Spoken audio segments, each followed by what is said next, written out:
ঈশ্বরের সন্তানেরা, আমরা প্রভুকে বিশ্বাস করি, তার দেখানো পথেই চলি, আমরা নিজেদের ধার্মিক বলে দাবিও করি।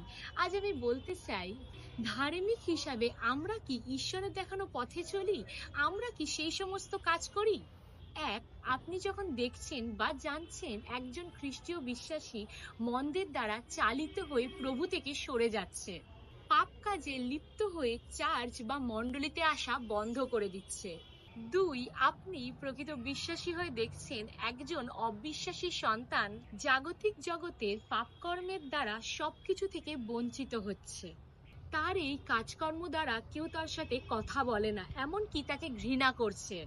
এমন পরিস্থিতি দেখে আপনি কি আপনার কর্তব্য পালন করছেন?